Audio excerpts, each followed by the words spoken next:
The heating vent in Marcus Thorne's 2008 sedan rattled like a dying lung. It was a sound he knew better than his own heartbeat. Outside, the freezing rain of a Chicago January slashed against the windshield, blurring the red taillights of the car in front of him. Marcus adjusted the rearview mirror, though there was no one in the back seat. The booster seat was empty. It was Saturday night. Lily, his 7-year-old daughter, was with her mother. "Just breathe, Mark," he whispered to the cracked dashboard. At 42, Marcus felt twice his age.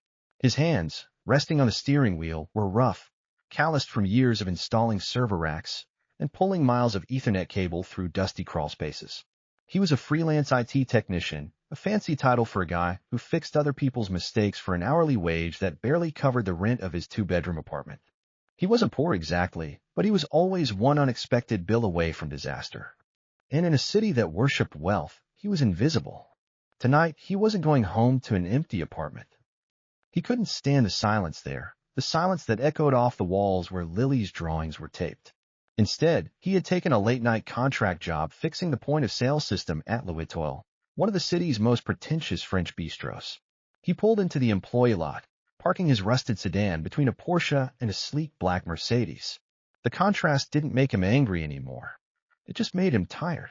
He grabbed his worn leather tool bag and stepped out into the biting cold. He was a man holding a screwdriver in a world built for men holding champagne flutes. He kept his head down, focused on the job. He was doing this for Lily, for the ballet lessons she wanted, for the new winter coat she needed. He was a father. That was the only title that mattered.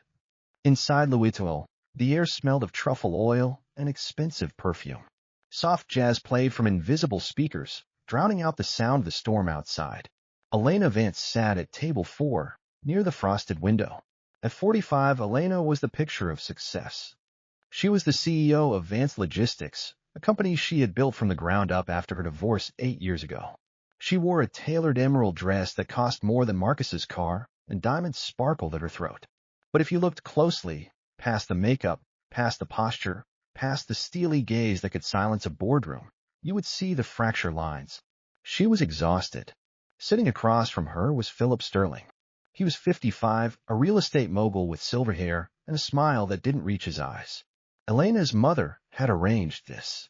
"He's suitable, Elena," her mother had insisted over the phone. "He's on your level. Stop being so picky. You aren't getting any younger." Philip had been talking for 40 minutes. He hadn't asked her a single question. "So I told the zoning board, if you want this tower built, you'll bend the rules," Philip chuckled, taking a sip of a vintage Cabernet. He swirled the wine, looking bored. "It's all about leverage, Elena. You know that. Although in your industry, I imagine it's more about trucking schedules than actual power." Elena smiled politely, her fingers tightening around the stem of her water glass. "Logistics is the backbone of the economy, Philip." "Sure, sure." He waved a hand dismissively. He looked at his watch. "Look, let's cut to the chase. The appetizer is taking too long, and I have a flight to Aspen in the morning." Elena blinked. "Excuse me?" Philip leaned back, looking her up and down with a clinical, detached expression. It was the look a customer gave a used car to check for scratches. "You're a handsome woman, Elena. Successful. My portfolio manager says your company is solid." He paused, taking a bite of a breadstick. "But let's be real. I'm looking for a wife. Someone to host events, someone to rejuvenate my image." Elena felt a cold knot form in her stomach. "I don't understand." "You're 45, Philip said. He said it casually, like he was commenting on the weather. "And you can't have children, right? Your mother mentioned that. Something about medical complications during your first marriage." The room seemed to tilt. The humiliation wasn't hot. It was ice cold. "That is none of your business," Elena whispered, her voice trembling. "It is if we're discussing a merger. That's what marriage is at our age, isn't it?" Philip smirked. "I need an heir, Elena. And frankly, I need someone fresher. You're great for a business partner, but as a woman, you're too old for every man in my tax bracket. We want the 20-year-olds, not the ones with baggage." He laughed. A dry, cruel sound. "Don't look so shocked. I'm just saying what every man thinks but is too afraid to say." You're past your expiration date. Elena froze. The old wound, the one from her divorce, the one from the doctors telling her she would never carry a child, ripped open. She felt small. She felt worthless. She sat there, paralyzed, unable to move, while the tears pricked at the corners of her eyes. She wanted to throw her drink in his face, but years of discipline held her back. She just stared at the table, wishing she could disappear. Marcus was on his knees behind a waiter's station, just 5 feet away. He had been reconnecting a loose data cable for the payment terminal. He was invisible to them, just a workman in a dark blue flannel shirt and jeans. But he had heard everything. He heard the entitlement in Philip's voice. He heard the cruelty. And then he heard the silence of the woman. Marcus gripped his screwdriver until his knuckles turned white. He knew that silence.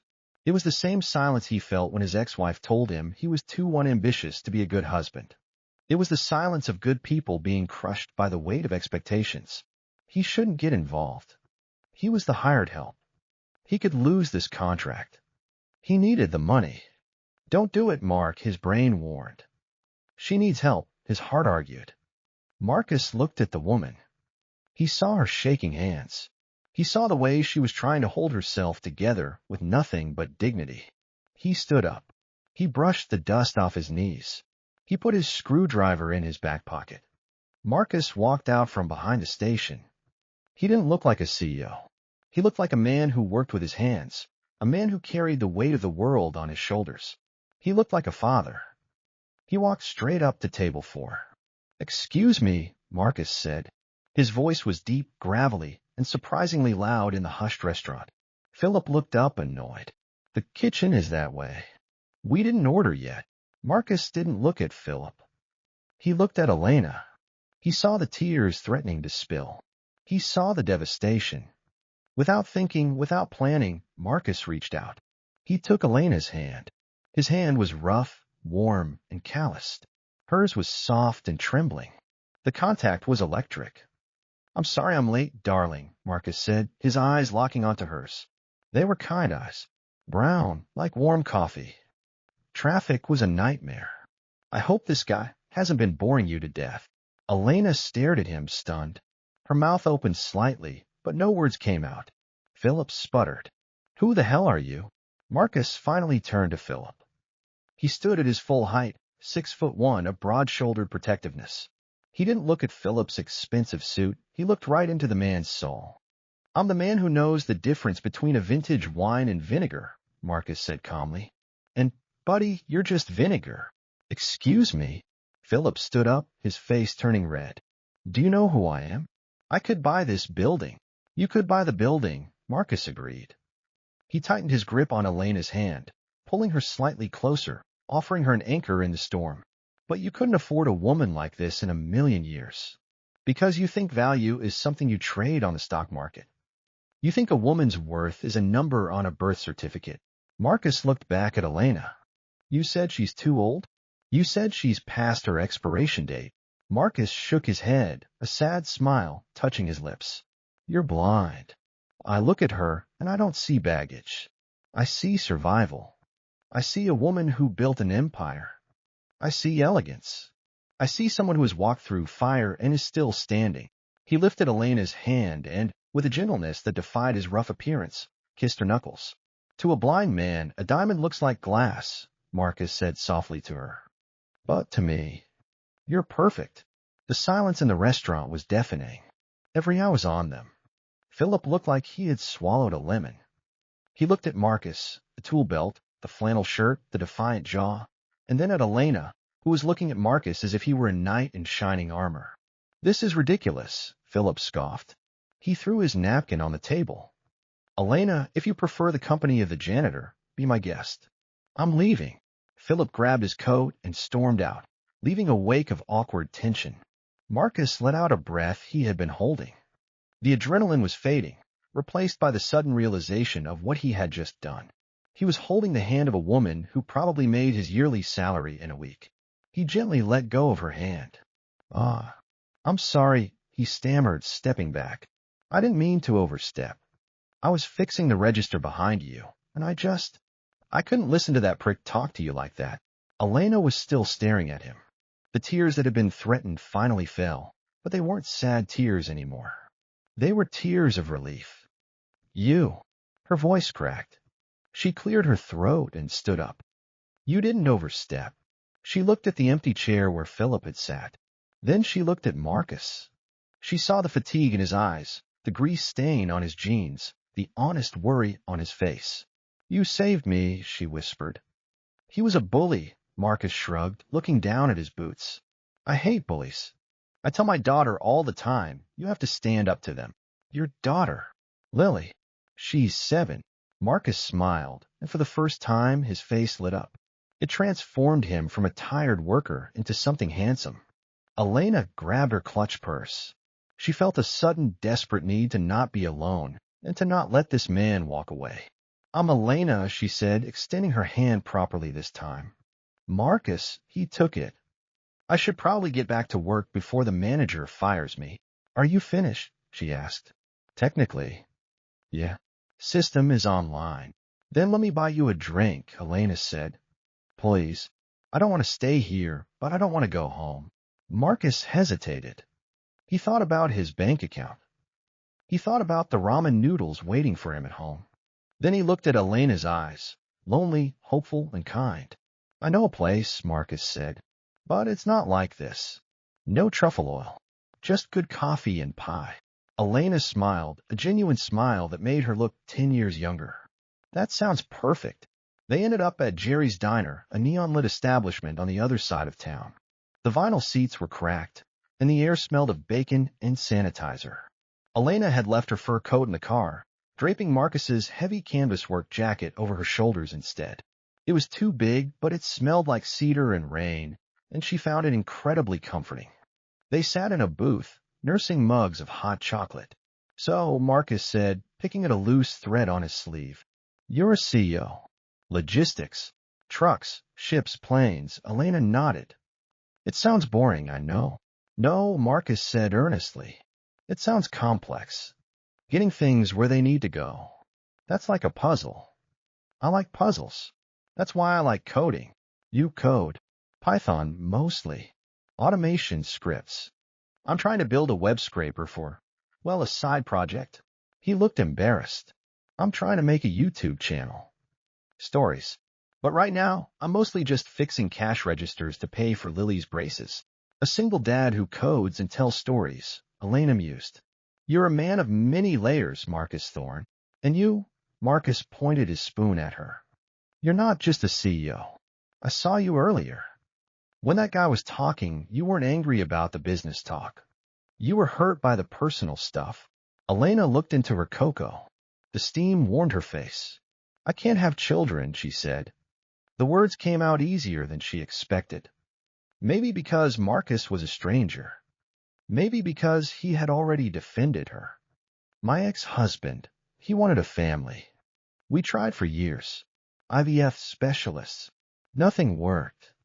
He eventually left me for a 25-year-old instructor. They have 3 kids now. Marcus reached across the table.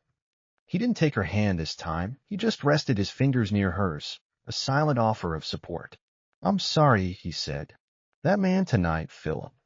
He was right, Elena said bitterly. In my world, I'm broken goods. I have money, sure. But I go home to a 5-bedroom house that is completely silent. He wasn't right, Marcus said firmly. How do you know? Because I'm broken too, Marcus said. He took a sip of his drink. My wife left 3 years ago. She said I was stagnant. I wasn't making enough money. I was always tired. She wanted the high life, trips to Bali, new cars. I just wanted to build a home. She moved to California with a fitness trainer.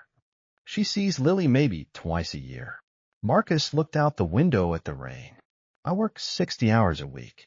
I drive a car that prays before it starts. I live in an apartment where the neighbors argue at 3 a.m. By society's standards, I'm a loser. I'm a broke single dad. He turned back to Elena. But when I look at Lily, when she shows me a drawing, or when she falls asleep on my chest watching a movie, I don't feel broke. I feel rich. He looked Elena deep in the eyes. We aren't broken, Elena. We're just weathered, like sea glass. We have sharp edges because we've been tossed around, but that's what makes us beautiful. Elena felt a lump in her throat. She had spent years surrounded by men who spoke in transactions and mergers. She had forgotten what it sounded like to hear a man speak with a heart. They talked for hours. They talked until the diner staff started flipping chairs onto the tables. They walked out into the cold night. The rain had turned to soft snow, coating the dirty city streets in a layer of pristine white. "Where is your car?" Marcus asked. "I took a cab to the restaurant," Elena realized. "I don't have a ride." "I'd offer to drive you," Marcus grimaced, pointing to his rusty sedan. "But the heater is busted and the passenger door sticks. It's hardly a chariot for a queen." Elena laughed. "I think I'd prefer that over a limo right now." "I'll wait with you for an Uber," Marcus insisted. "It's late." They stood on the sidewalk under the flickering street lamp. The cold was biting, but Elena didn't feel it. She felt a warmth radiating from Marcus's presence. She looked at him. He was tired. His eyes had dark circles, but he stood guard over her like she was the most precious cargo in the world. "Why did you do it?" she asked softly. "Back at the restaurant. You risked your job." Marcus turned to her. Snowflakes cawed in his dark hair. "Because I know what it's like to be made to feel small," he said. "And because, when I saw you sitting there, taking it, I didn't see a CEO. I saw a person who needed a friend." A flower shop on the corner was closing up. The owner was pulling in the display buckets. Marcus suddenly held up a finger. "Wait here." He jogged over to the shop. Elena watched him through the falling snow. He pulled a crumpled $5 bill from his pocket, probably his lunch money for tomorrow, and pointed at a bucket. He came back a moment later, holding a single white rose. It wasn't a fancy bouquet. It was just one stem. But the petals were perfect, unfolding like velvet. "For you," Marcus said, handing it to her. Elena took it. Her fingers brushed his. "White roses mean new beginnings," Marcus said awkwardly, rubbing the back of his neck. "And innocence. Philip called you old. But tonight, standing here in the snow, you look like you're just starting." Elena brought the rose to her face. It smelled sweet and fresh. Tears streamed down her face, hot and fast. "Thank you," she whispered. "Marcus, sighed." She stepped closer. The moment hung in the air, heavy with possibility. She wanted him to kiss her. She realized, with a shock, that she wanted this broke, tired, wonderful man to hold her. But Marcus stepped back slightly. He respected her too much to take advantage of her vulnerability. She had been drinking. She was emotional. He wasn't that kind of guy. "Your Uber is here," he said softly, pointing to the approaching headlights. Elena felt a pang of disappointment, but also a surge of respect. "Will I see you again?" she asked, desperate. Marcus smiled, a sad, self-deprecating smile.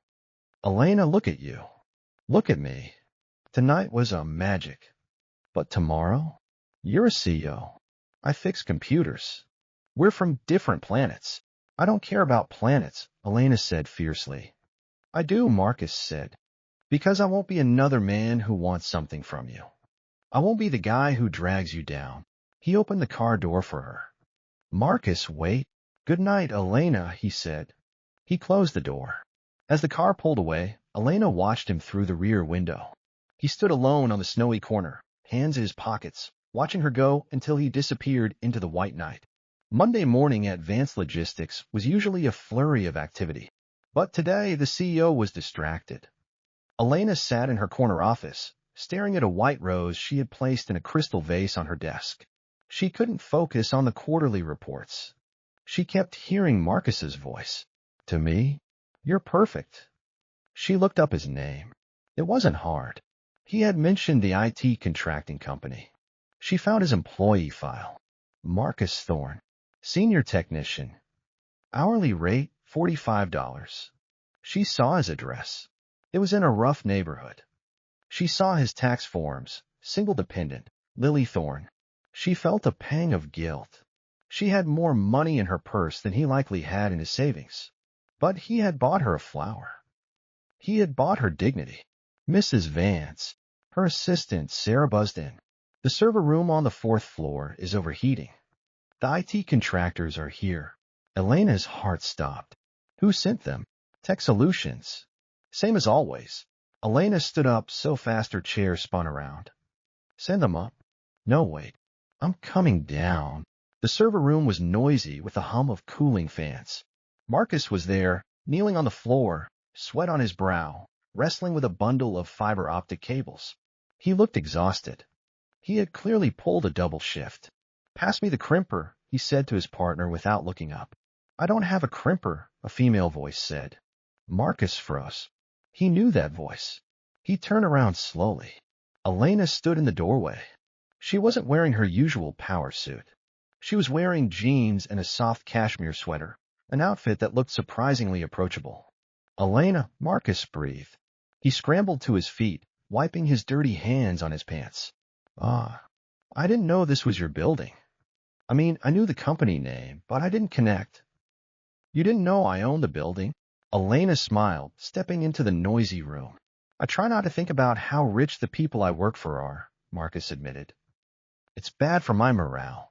I kept the rose, she said. Marcus blushed. It was just a flower. It was the kindest thing anyone has done for me in a decade, she said. She took a step closer, ignoring the humming servers. You said we were from different planets, Marcus. You were wrong. Elena, look at us, Marcus gestured to the room. You own this. I'm the guy crawling on the floor. I have a 7-year-old daughter in debt. You have everything. I have nothing. Elena's voice rose, cutting through the noise. Before Saturday, I had nothing. I had money, sure, but I had no one who saw me. I was a checkbook to my husband, disappointment to my mother, and an expiration date to men like Philip.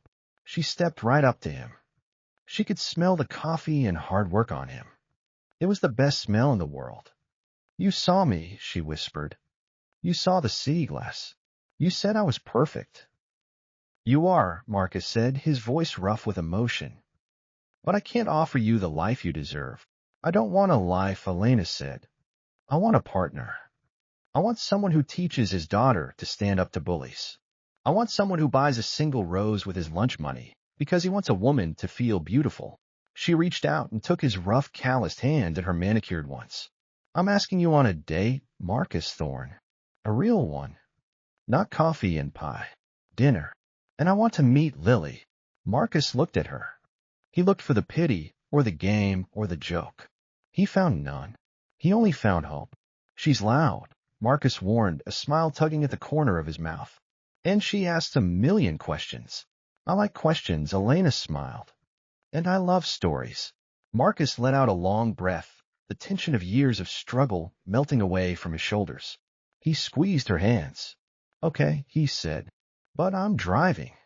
And the heater still doesn't work. I'll bring a blanket, Elena replied. 6 months later. The park was bathed in the golden light of a summer evening. Marcus sat on a picnic blanket, watching Lily chase a golden retriever puppy across the grass.